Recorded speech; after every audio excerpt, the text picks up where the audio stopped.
আসসালামু আলাইকুম বন্ধুরা, আপনারা জানেন যে ঢাকা লিনাক্স আইটি সলিউশন থেকে আমি একটা ডেস্কটপ কিনেছিলাম। এবার একটা শর্ট ভিডিও দিয়েছিলাম, সেখানে আমি বলেছি এই ডেস্কটপটা আমি আনতে যাইতেছি, এখন নিয়ে এসেছি। এখন আমি আজকে আপনাদেরকে জানাবো এই ডেস্কটপটা দিয়ে কী কী কাজ করা যাবে, তার দাম কত, কনফিগারেশন কী কী। সবচেয়ে বড় কথা হচ্ছে, আমি যদি চট্টগ্রাম শহরে লিভ করি, চট্টগ্রাম শহর থেকে না কিনে কেন ঢাকা থেকে আনলাম, পুরো বিস্তারিত সব কিছু জানাবো। অবশ্যই পুরো ভিডিও দেখতে থাকুন। আর আমি ইমন রয়েছি আপনাদের সাথে। প্রথমত বলি, এই ডেস্কটপটি রয়েছে কোরাই 3 থার্ড জেনারেশনের প্রসেসর, 861-এর চায়না মাদারবোর্ড এবং মনিটর রয়েছে ইসোনিকের মনিটর, এবং তারপর রয়েছে একটা কেসিং, চায়নার ভিতরে একটা কেসিং। এটার টোটাল মূল্য 4 এবং 500 জিবি একটা হার্ড ডিস্ক রয়েছে। এটার টোটাল মূল্য 14,000 টাকা। এখন আসি এটা দিয়ে কী কী কাজ করা যাবে।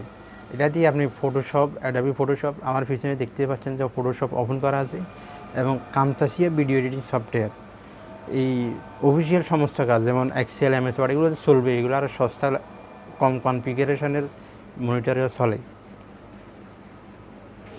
এই কাজগুলো আপনারা এই মনিটর দিয়ে করতে পারবেন। এবং এটার স্ক্রিন সাইজ হচ্ছে 17 ইঞ্চি স্কোয়ার, এবং এর রেজলিউশন 720। বলি রাখা ভালো, 24 ইঞ্চির নিচে ফুল এইচডি মনিটর পাওয়া যায় না। এখন আসি চট্টগ্রাম থেকে না কিনা ঢাকা থেকে কেন কিনলাম। আমি চট্টগ্রামে এই বেশ কয়েকটা জায়গায় গিয়েছি এবং রিসার্চ করেছি। গিয়ে তাদের সাথে আলোচনা করি, যেটা বুঝতে পারলাম সেটা হচ্ছে ঢাকা থেকে চট্টগ্রাম প্রাইস ডিফারেন্সটা অনেক বেশি। প্রাইস, এটা আমি ঢাকা থেকে এটা 14,000 টাকা দিয়ে কিনেছি, এটার দাম পড়বে প্রায় 16,000 টাকা। আর কী কী কাজ করা যাবে, কী প্রসেসর লাগবে, কী জেনারেশন লাগবে, এই ব্যাপারে তাদের এক্সপার্টিস অনেক কম, তারা অনেক অদক্ষ। তো বলে রাখা ভালো, সবাই অদক্ষ তা না। আমি হয়তো অল্প কয়েকজনকে দেখেছি, পুরো চট্টগ্রাম শহর তার দেখি নেই, সবাই একই রকম, কিন্তু তা হতে পারে না।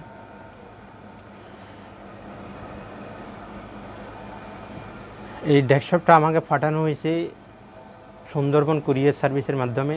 একটা কার্টুনে প্যাকেট করি এবং প্যাকেটের ভিতরে একটা মেমো থাকবে। যদিও রাসেল ভাই আমাকে বলেছিল যে এটার খরচ পড়বে প্রায় 300 টাকা, কিন্তু আমার থেকে 400 টাকা খরচ নিয়ে ফেলছে সুন্দরবন কুরিয়ারটি। এবং এটা দিয়ে, এই ডেস্কটপটা দিয়ে ফ্রিল্যান্সিংয়ের কাজও করা যাবে। তারপর রয়েছে, তো আপনারা চাইলে এভাবে ডেস্কটপটি কিনতে পারেন। এবং এটা সম্পর্কে যদি আপনাদের কোনো প্রশ্ন থাকে তাহলে অবশ্যই আমাকে জানাবেন। আমি আপনাদেরকে বলেছিলাম যে ডেস্কটপটা আমি ওপেনিং করে আপনাদের দেখাবো, সেটাই দেখালাম। আর বন্ধু, আমার চ্যানেলে এই ধরনের ভিডিওগুলো দিয়ে থাকি, যেগুলো শুনলে আমাদের অনেক উপকার হয়। তো অবশ্যই আপনি যদি আমার চ্যানেলে নতুন হয়ে থাকেন, অবশ্যই সাবস্ক্রাইব করতে ভুলবেন না এবং একটা লাইক দিয়ে দিবেন। এখন বলবো ডেস্কটপ অথবা ল্যাপটপ না কিনে আমি কেন ডেস্কটপ কিনলাম। দেখুন, কোরাই 3 থার্ড জেনারেশন একটা ল্যাপটপ যদি আপনাকে কিনতে যান, তাহলে 30-এর কাছাকাছি যেতে হবে। আমরা যারা লো বাজেট কম, যারা শিখছি, কাজ করতেছি, আমরা অনেকে হয়তো এত টাকা দিয়ে ল্যাপটপ কিনতে পারি না। তাই আমি এই খেয়াল করি, মাত্র 14,000 টাকা দিয়ে এই নতুন ডেস্কটপটা কিনেছি।